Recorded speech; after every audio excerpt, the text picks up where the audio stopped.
party tonight! What? TV party tonight! Oh, we got nothing better to do than watch TV and have a couple of brews.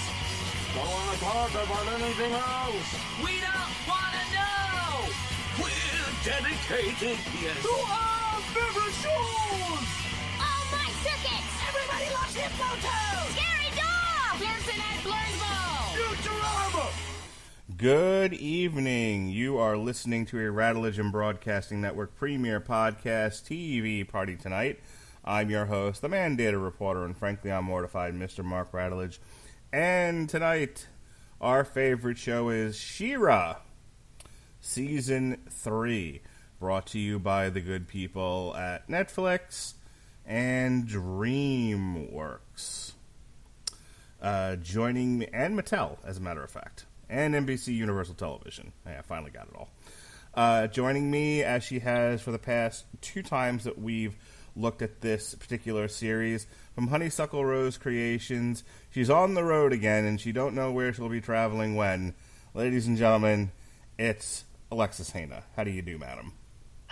Doing good. Coming to you guys in Poplar Bluffs, Missouri. I'm here for SEMOCon this weekend. What is a SEMOCon? I have absolutely no idea. This is our first time working this show. So you don't know what the theme is at all? Not really. I just show up with my wire wrap dice and I say, "Here, shiny things, give me money." Ah, okay. You'll have to tell me then after you've actually worked this con what SEMOCon is supposed to be, because based on SEMO, I couldn't even begin to figure that out. Yeah, me neither. Like, it's a very small show, but it's not too far away from us. But yeah, Kansas City's about a 6-hour drive. So, and this is a fun part of the state. It's very nice. It's quiet out here. I kind of like it. Are you on your own, or do you have help? Did your husband go with you? No, Andre is home watching the dogs. Someone's got to make sure that Eddie and Toby are okay. So you're out there selling vacuums by yourself, huh? Well, it's better than selling essential oils. I have this picture of you, like in a brown suit and and a hat. You're just going door to door, like, hello, because in my version of your life, you're living in the 50s and you're a door to door salesman. See, I'm thinking now of that one cartoon with Daffy Duck. It's like, "Good morning," or it's like, "Good morning, sir. I have here an assortment of personal." Is the lady of the house in? That's good stuff. Where we last left our hero, She-Ra, Catra had Shadow Weaver in a cell. Shadow Weaver manipulated her way out of said cell, and she made her way to the castle. Help me out with the names as I forget them. Bright Moon. She makes her way to Bright Moon, and that's where things pick up here in season 3. She tells that nobody believes that she's defected. She, however, is trying to get them to realize that they are in dire straits, as the plan for Hordak is for him to get enough First World tech together to build a portal to wherever the Horde out in space happen to be. And she's trying to get them to stop this at any cost, because it's their doom if they don't. They pack a lot into these 6 episodes. It was the same thing with the last season. Season 2 was 7 episodes. First one was actually 13. There's a lot going on there. Second one, 7, and then this one, 6 episodes. I'm wondering if they're going to do like Voltron and actually put out a full 13 or 10 again, or they're going to keep doing these kind of half-a-season releases. Either way, there was a lot in the 6 22-minute episodes to discuss, and it ends with a pretty good cliffhanger here. They've done a really good job of hooking you into the forthcoming season at every turn. What did you think of the season overall? I am kind of wonder if we're going to get a longer one. Part of me wonders if they're still trying to figure out what they're going to do with He-Man. Because I said in our last episode when we talked about She-Ra season 2 they keep building up where Adora came from. And in this season, it's established that she came through a portal. They have absolutely no idea where she came from before that. So they're building that up a lot. And it really does make me wonder, are they just pushing this until they can finally bring He-Man in? Because the last I heard, Kevin Smith is doing something with He-Man, and the live-action movie was on hold. I don't know. I hadn't heard the live-action movie was on hold, because it has been... They casted He-Man, and I thought they were going on with it. Who knows? This He-Man movie that David Goyer was working on has been one trouble after another. So I would tell you that regardless of what they do with the live-action He-Man, it's going to be living in its own separate universe than anything having to do with this cartoon. But you are right. Kevin Smith is doing his own animated He-Man reboot. And She-Ra and He-Man belong to the same company, so there's no reason why they can't intermingle. But I don't know if he's doing his own separate thing in its own universe, or, this is meant to merge these two things together, and we have a kind of cinematic cartoon universe between the two characters. Mm-hmm. Either way, they may just be putting this off because it's a huge reveal, and they don't want to give away the store too early. I mean, like I said, Voltron went a good 7-8 seasons. So I think they just might be trying to get a lot of mileage out of She-Ra, and once they start to reveal where she's from, they might be thinking, people might be done with the show after that. So who knows? But in the meantime, this season deals with Hordak trying to get this portal up and running, what the repercussions of said portal will be, and Shadow Weaver trying to help Adora defeat the Horde. We also get... This season also deals with Catra starting to lose her mind. So let's talk about that. Let's talk about... Because I think there are 2 or 3 real major lanes, major plots that these 6 episodes deal with in terms of character interactions or character development. There's Catra's sort of descent into madness. You have Entrapta and her new best friend, Hordak. That was adorable. It really was. Yeah, she's like, I have a lab buddy. Entrapta is pretty much my favorite character at this point. Yeah. I love that she is just so consumed with creating. She does not understand the difference between good and evil. It is simply creating for the sake of creation. She gets so into it. I love everyone's like, don't touch. And I'm just like, but touch. Yeah, she is chaotic neutral if I've ever seen one. And I'm not gonna lie, I want those prehensile pigtails. I love how she just I love when she bends them and she can sit on them or she can lay on them, and I love how they split and she can grab whatever she wants. I want hair like that. Yeah, I want my hair short. she's probably, in a lot of ways, she's probably one of the best written characters on here. She's a lot of fun. And it's so funny because, prior to the show, sort of our pre-show meeting, we talked about Catra having this ability to take the piss out of characters. More on that in a minute.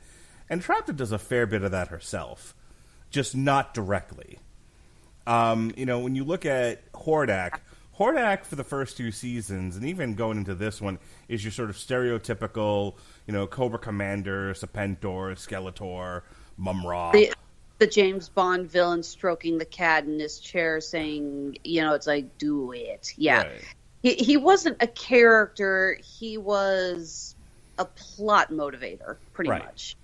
And it was always, I'm the best ever, and you're all beneath me, and he mistreats his people, and he's angry and yelling all the time, and none of that affects her in any way, shape, or form, and she does not truck with any of it. And in this very indirect way, she's like, she realizes that this is actually as good a place to start as any. She realizes that his armor isn't working, and so she's like, "Yeah, let me fix that for you."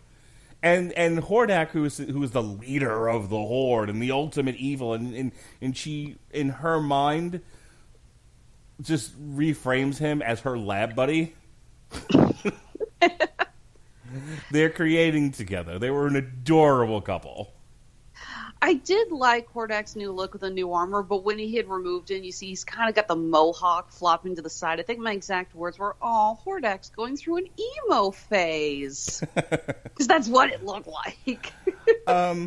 Keeping with Hordak for a second, what did you think? They went into a little bit of his origin, him being the defective clone of Horde Prime and all of that, and they dealt a smidgen with the origins of the Horde, at least as far as Etheria is concerned. They were definitely going in a different direction than the original, in which Skeletor and Hordak served under Horde Prime, Primeval, what I don't know, big scary bad guy, who I mostly remember from the He-Man She-Ra Christmas special as something that you really couldn't see because he was constantly covered by clouds of, I guess, smoke or whatever. So it was Galactus. Very Galactus, but he had these robotic-like hands and this very mechanical voice to the point that you never actually heard Hordak's name clearly. So it was a kind of a cross between live-action Galactus and Krang from Teenage Mutant Ninja Turtles. Terrific. Actually, that's pretty close. So this is definitely a different way they're going, but I kind of like it, especially since I have a feeling we're setting up for kind of a Hordak versus Primeval, ending for maybe the next season. Mm-hmm. I mean, obviously he's a defective clone. I could very easily see them going the storyline of Primeval showing up and going, okay, now you're useless. Now you go away. I'm going to take over. And Hordak essentially saying, no, I did all of this. I'm staying in charge. Yeah, they can go in any number of directions. They can go with, okay, well, you served your purpose, and then, he doesn't want to die, so he rebels, or, Horde Prime decides that now they know where, and this is skipping to the end here, but now they know because they've actually opened the portal where Etheria has been. It's been in this pocket dimension for all this time, that they might as well just blow the sucker up. He was just like, I've put in all this effort. I'm not letting you blow up the planet. It's a very Voltron type thing. I don't know how much of Voltron you saw, but after the first couple of seasons when they dealt with, I can't remember his name, whoever the main bad guy was, they brought in Lotor, and Lotor was the big bad for a season, and then Lotor defected. And Lotor was on Voltron's side for a while until it turns out he was using them for other purposes that were in conflict with the other bad guys. So I will say this: I'm really hoping that we don't get Hordak, defecting to Bright Moon or something, because if that happens, the '80s kid in me is going to throw my Cocoa Puffs at the freaking TV. Again, if it follows the Voltron model, people seem to kind of mark this off on your bingo card, everybody. People seem to jump back and forth between heel and face pretty fluidly. Whatever, if the plot line needs them to defect to the good guys, they defect to the good guys. But then there's always like an ulterior motive for why they're doing so, which makes them evil again. I think, and I applaud them for that, because I think if you just did a straight good guy, bad guy thing and nobody ever changed, nobody evolved in a way that, didn't take you to strange and interesting places in the plot, I think it would get boring. That's the problem with a lot of the 80s kids' TV structure was there was very, very bad, there was very, very good, and never the twain shall meet. And, the bad guys always lost. But they always came back for more. Cobra got defeated every time. I don't think Cobra ever won. But you came back to see, to see the constant ass whooping by G.I. Joe. I think the only one that kind of handled it better was the Transformers, because occasionally the Decepticons got one over on the Autobots, but still a lot of the same structure. Bad guys over Mia, good guys over Mia. So one of the things I liked about these Netflix cartoons is they're not afraid to kind of play with the structure of things, and see where that takes them. So let me throw this at you, unless you have a whole lot more to say about Hordak and Entrapta, just to get your reaction. We don't have to talk about it for too long. I watched this with my daughter on Saturday, and her first question was like, when are we going to see the other princesses? And I laughed, and I'm like, Lily, I'm watching the same show as you. I haven't watched it ahead. I don't know what to tell you. They'll show up when they show up. And they did show up for I think, one episode. But yeah, this was very low on the Princess team-up power. Nothing is ever going to top that season 2 episode where we see, I can't remember which character has the flashback, but we see all of them in their 1980s garb, and they're all like, "Oh hell no!" I'm like, I was like, okay, nothing's gonna top this. That is awesome. But yeah, they kind of minimized them. They focused. There was a lot of focus on Catra and to a lesser extent the lobster gal, Scorpia. They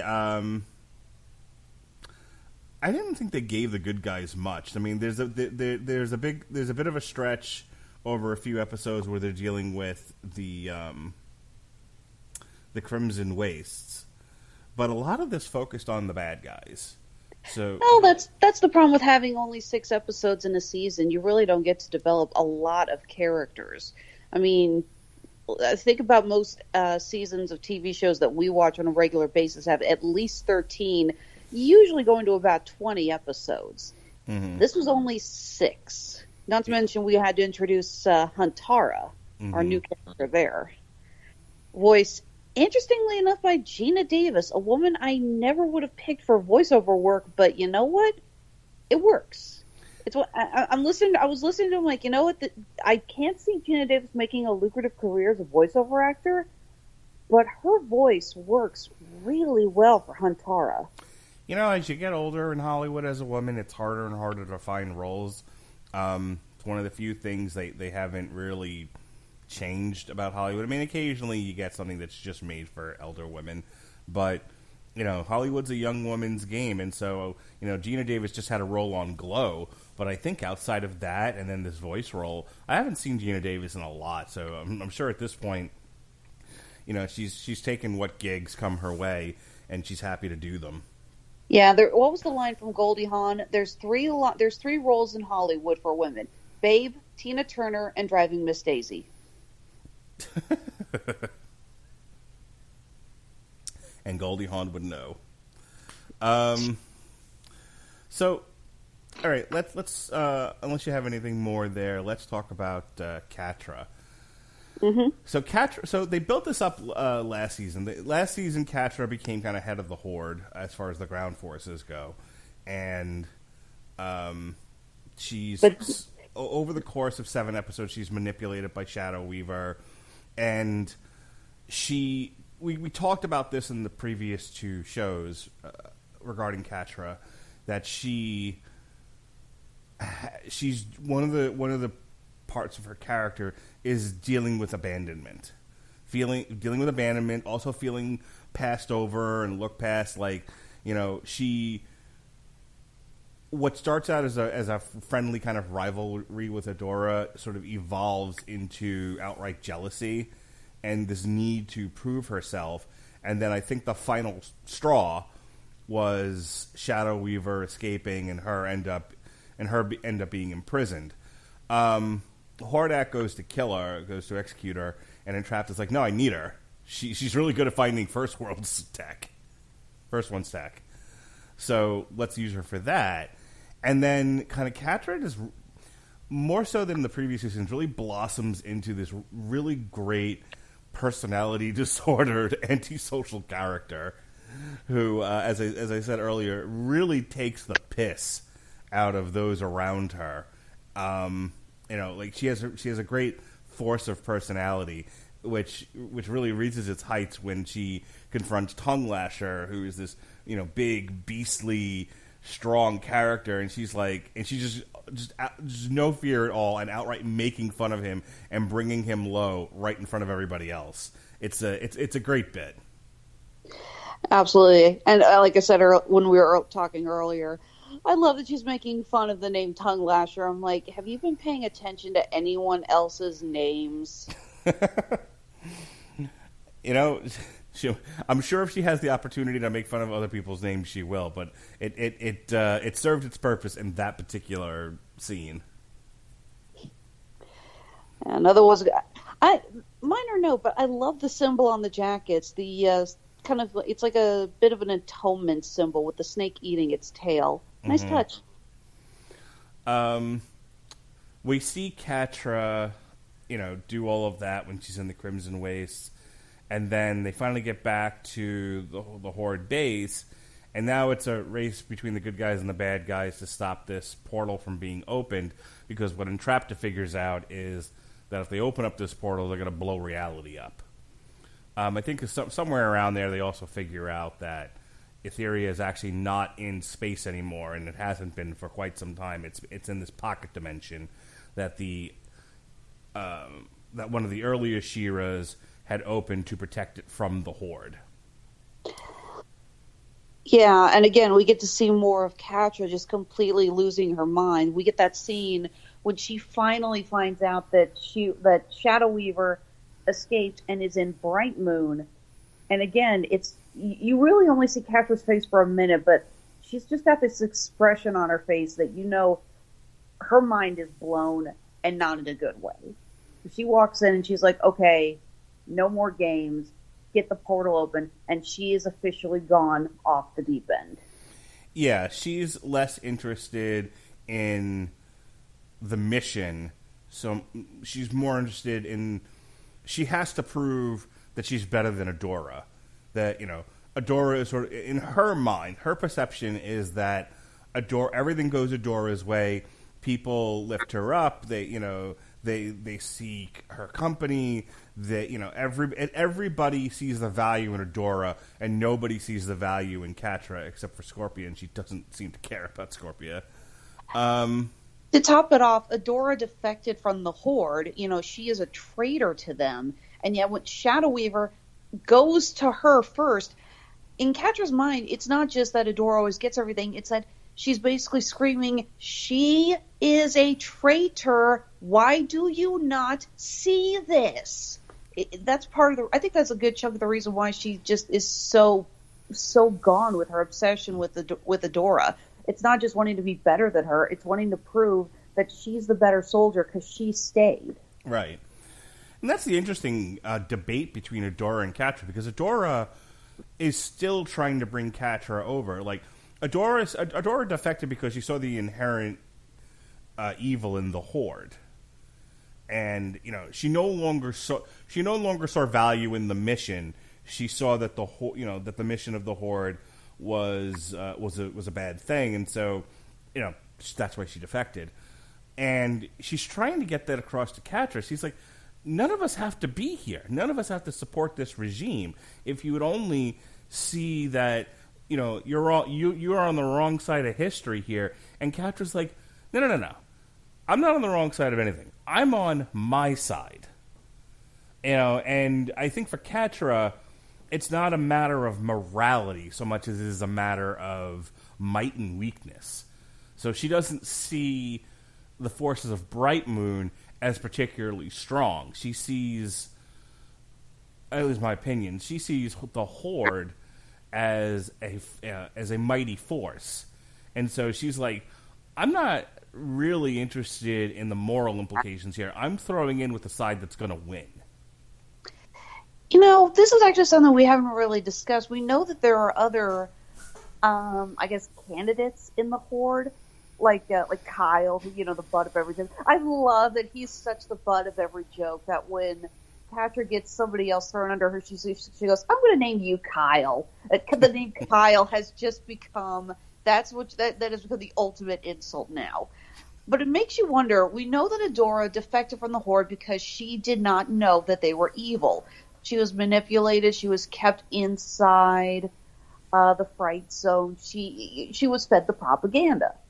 She did not know what the other side was doing. It makes you wonder if some of the other people who were training with her in the Fright Zone, if they know the difference.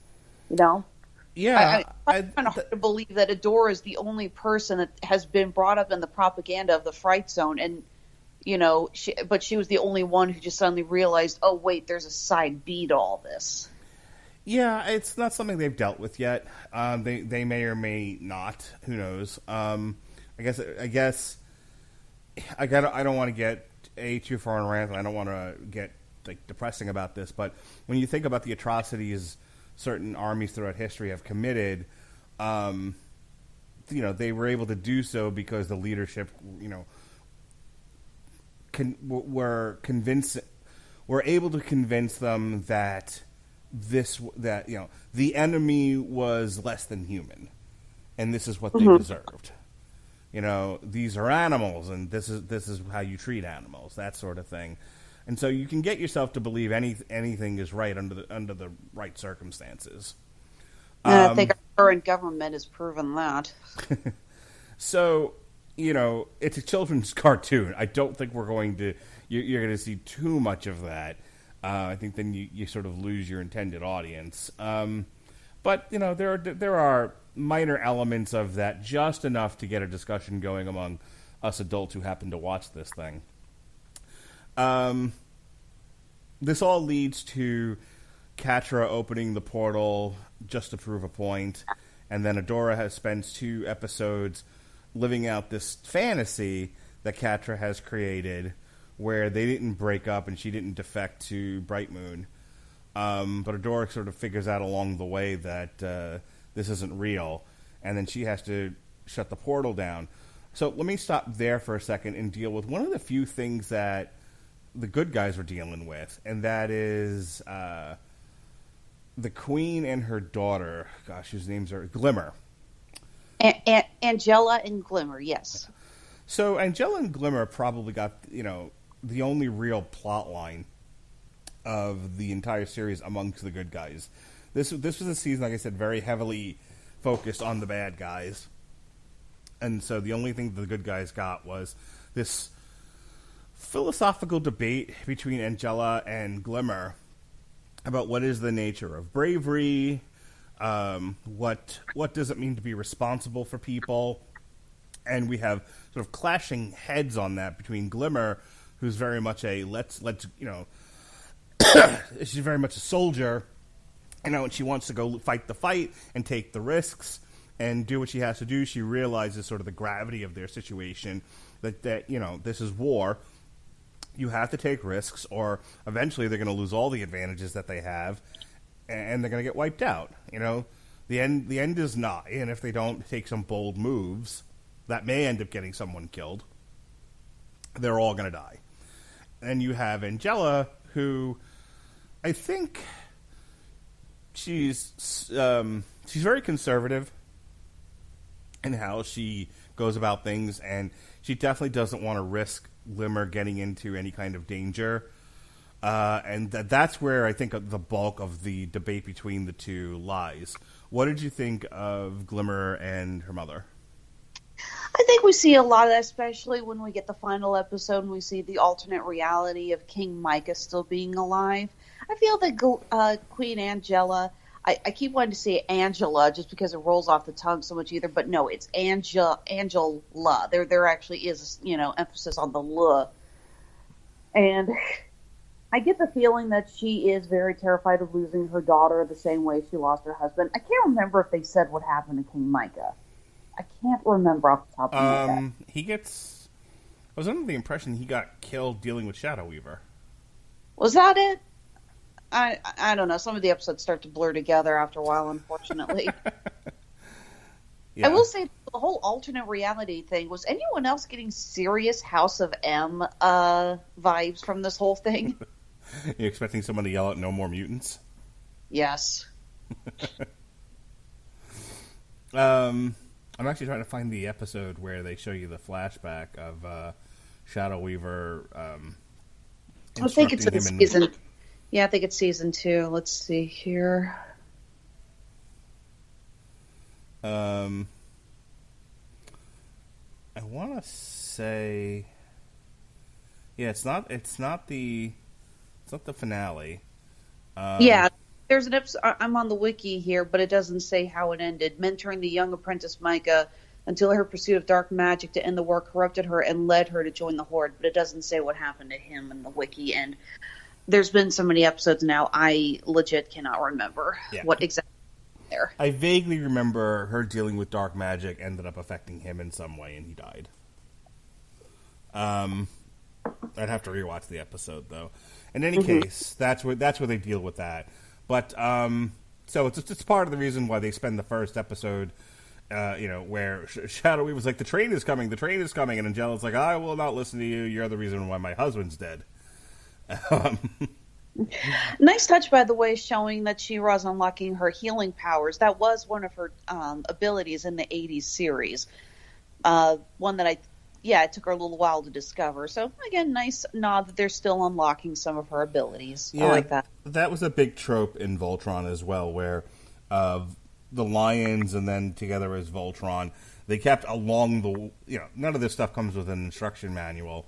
And they spent a good many episodes either figuring out how to work the damn Lions and Voltron itself, or along the way discovering the Lions and Voltron had more powers than they knew about. So that's an ongoing trope here that they're reusing with She-Ra, which is good. You don't want to have a fully formed character here. That's how we get into boring stuff. But any more on Glimmer and Angela? She sacrifices herself, realizing that she's a bit of a coward and that she's been traumatized by the loss of her husband, and she's projecting that fear onto Glimmer, who is rejecting it, and it's causing a rift between the two. Having seen the error of her ways, and realizing that they don't want Adora to sacrifice herself because they need her in the fight, she sacrifices herself, saying, I've made a great many mistakes here, so I'm going to do one good thing and go out a hero, because we don't really have any other choice in the matter. And so she sacrifices herself to save the portal, which of course signals the and having done so, they signal the Horde, which is out in space, and the final words of the season are, "Oh, there you are." Anyway, anything else on Glimmer and Angela? Well, now that Angela's out of the picture, it does make you wonder. Glimmer is, of course, the princess, and she is next in line for the throne. Is she suddenly now going to have to take over as leader of Bright Moon? Is her aunt, dumbest name on the planet, Castaspella? I can't get over how stupid that is. Yes, Castaspella? Good. Oh my god, I can't even say it with a straight face. I can't. Yeah, is her aunt going to take over as ruler of Bright Moon now? I mean, Glimmer is a warrior. I do not see her sitting into the role of monarch very well. She's going to want to get out there and fight. Well, I think that's grist for the mill, isn't it? I think the assumption is, well, you have to take over and be the queen, and she's going to brush up against it, and it's going to be not the best fit for her. And I think that's her arc going forward, is trying to figure out how to be Glimmer and the queen. And I think she'll fail at it initially, and we'll see her evolve over time. I'm actually looking forward to that. I do love the line, "My name is Glimmer and I sparkle." Yes, for all these heady topics, the show still has that air of childish goodness to it. Totally. My daughter actually really enjoyed it. It's one of the few things we'll watch together. My son was nowhere to be found. He was like, "Hey, do you want to watch She-Ra?" No. No, your son still wants to watch the Banana Splits movie. Me and him watched Batman vs. Dracula earlier tonight, and that was his choice. He's a little budding horror boy there. He'll be Robert will be proud. He'll be hosting Damn You Hollywood, the horror edition, very soon. As soon as he graduates from speech class. You said it, not me. Anything else? Because I think that covers all the major parts of this. What did you think of Huntara? Like, I briefly discussed Gina Davis's voiceover work with her, but what did you think of her as a character? I thought she was fine. I thought the 2 episodes dealing with one or two episodes dealing with the Crimson Waste were fun episodes. Especially the bit with Catra and Tongue Lasher. But I think overall, introducing new characters into this and kind of focusing on them and giving them a story or two kind of breaks things up. I know my daughter loves the princess, the sea princess. Mermista. Yeah, she wants Mermista to have her own series. She's, but for me, who's a little bit more mature when it comes to development of story. I'm like, no, I want to see new worlds. I want to see new areas of Etheria. Bring some new characters into this. We've seen some of these. We know what they're all about. We've only got 6 episodes here, so let's do something novel with them. Again, there are still quite a few characters that we haven't seen be brought in from the 80s series. And again, I really think that they are biding their time with this. They are not rushing this series to completion anytime soon. They are very, very slowly adding in elements from the 80s series into this. So there is still a lot that they can develop with and a lot that they can take from. Well, presumably, the next season's got to deal with the Horde, right? The Horde have to come through have to open up their own portal, and now they've, either drag Etheria out of the pocket dimension or go into the pocket dimension. And as we talked about before, there's probably going to be a shifting of power from Hordak to Horde Prime, and Brightmoon's going to have a whole new series of problems. I would imagine that's where we go next. More than likely, but again, I am hoping that we do bring in a few more elements from the 80s series. I'm a sucker for nostalgia. I love that they brought in Huntara and Tongue Lasher. They were prominent characters in the 80s cartoon, and I love it when they are able to develop these characters in a new way. I mean, what they did with Scorpia is just hilarious. It is so funny. If there's one character that I really feel bad for in all of this, it's her. She's trying so hard, and like we talked, and especially in the first season, about the gay elements of the show and the characterizations, and it's. I think the relationship between Catra and Scorpia, from her point of view, I think depending on who you are, you can frame it as it's love, it's obsession, it's friendship. I think it's open to interpretation. But by the same token, it's also abusive. This poor woman keeps reaching out to Catra, and Catra wants none of it. This is not the person Catra is doing all this for. She's doing it for Adora. It's a very sad and tragic little love triangle they've got going on. Speaking of those elements, did you catch in one of I think it's the second episode, Huntara was actually flirting with the female waitress. I actually didn't catch it, but that's damn funny. All right, I'll give you the final word here. You keep saying, you want to see them introduce more stuff from the 80s cartoon. If you're writing season 4, what do you bring in from that era? Well, again, I'm not 100% certain, where the ties with He-Man are going to be. So there's a handful of characters that I'm not sure if they totally have the rights to or not. Mm-hmm. So. Is there anything from the cartoon itself, the old She-Ra cartoon? There's one character, I'm trying to remember exactly what her name is, and I'm actually going through. There is a Gray Skull wiki, believe it or not. I'm trying to remember what the name of the character is. Let's see here. So I'm going to look up She-Ra Princess of Power here and look at the characters. Let's see if we can figure this out. Main characters. We've got Light Hope, Madame Raz. We met all of them. We've got Cowl. We've met Bo. We've met Glimmer. We've met Queen Angela. We've met Castaspella. We've met Frosta, Natassa, Perfuma, Peekaboo. No, we haven't met Peekaboo yet. Okay, we have not met Peekaboo. How about Flutterina? Whoa. No, we haven't met Flutterina yet. Flutterina. Sorry, go ahead. I hate to admit it, I get Flutterina and Perfuma mixed up all the time. And no, we have not met her yet. There's also an element here. This is kind of interesting, and I wonder if it's something that's going to translate over. It's Catra in the 1980s. She was basically just a Barbie doll with blue hair, and she talked like Eartha Kitt. Seriously, fantastic. Everything was. She meowed. Everything's like, meow. Okay, I'm gonna go. Yeah, exactly like that. But she had ability, she was wearing a cat mask over her head, very similar to the way Catra does now, but when she lowered it and it covered her eyes, she turned into like this panther-like creature. And I thought that would be actually kind of a cool thing to see Catra do, like a power she has if she moves her mask down, all of a sudden she has this new ability. I thought that'd be kind of cool. Okay, I feel like we need to have Sweet Bee in the next series. Oh yeah, Sweet Bee, there's that. We've got Spiritina.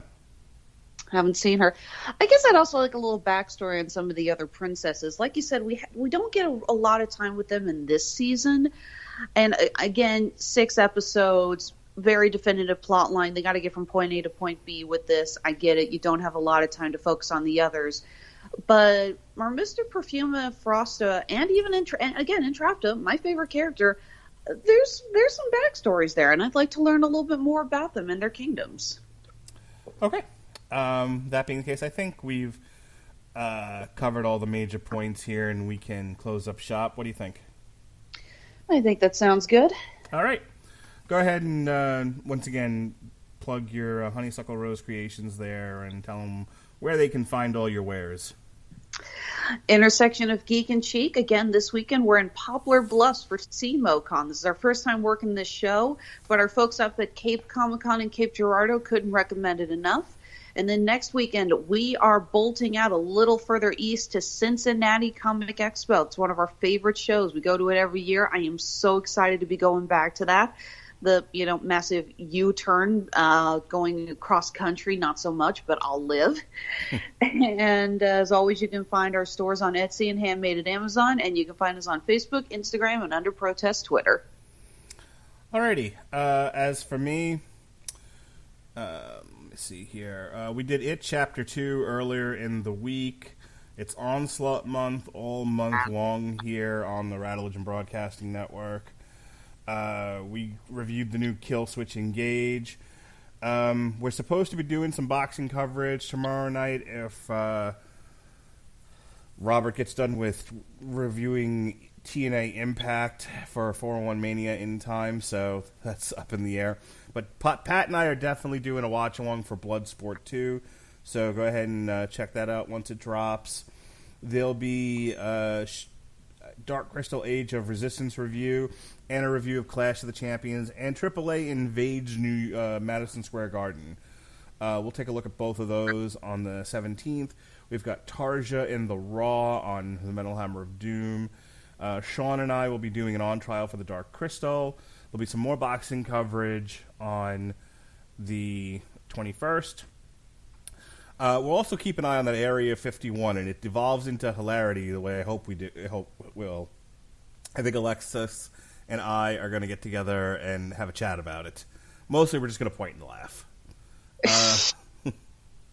So we've got reviews of Rambo coming up, Korn, Disenchantment Season 3, Gotham by Gaslight, the book and the movie, Hell Yeah, Beverly Hills 902, BH 90210, and then that's it for the month of September.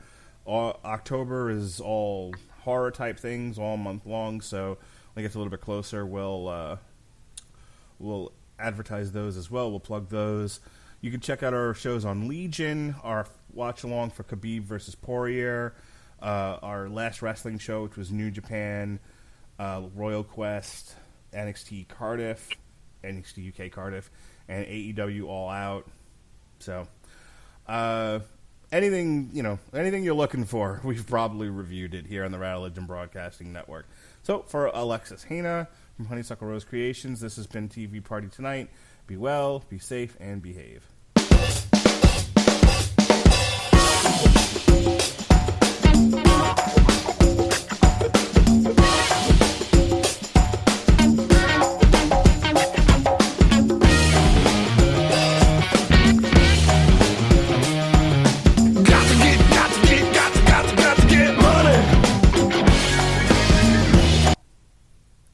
Hey everybody, I really do hope you love the Radulich and Broadcasting Network. Did you know that you can actually get paid just for listening to this podcast? I know it sounds insane, but it's true. We just discovered this free new app called Podcoin, and it literally pays you to listen to podcasts. Here's how it works. You listen to podcasts, and you earn Podcoin while you listen. Then you turn that Podcoin in for gift cards at places like Amazon or Starbucks, or if you're a good person, you could even donate that Podcoin to charity. The more you listen, the more you earn. Here's what you do. Download the app right now on iPhone or Android, and I have a special code for you. Simply use our code MARKWED5. That's capital MARKWED 5. Capital MARKWED 5. MARKWED 5. And you'll get 300 Podcoin just for signing up. And if you listen to enough of us on there, you can get a cappuccino at Starbucks or an Amazon gift card on us. So go ahead and go listen to this podcast or virtually any podcast on Podcoin and sign up with code MARKWED5. I swear it'll change the way you listen to podcasts.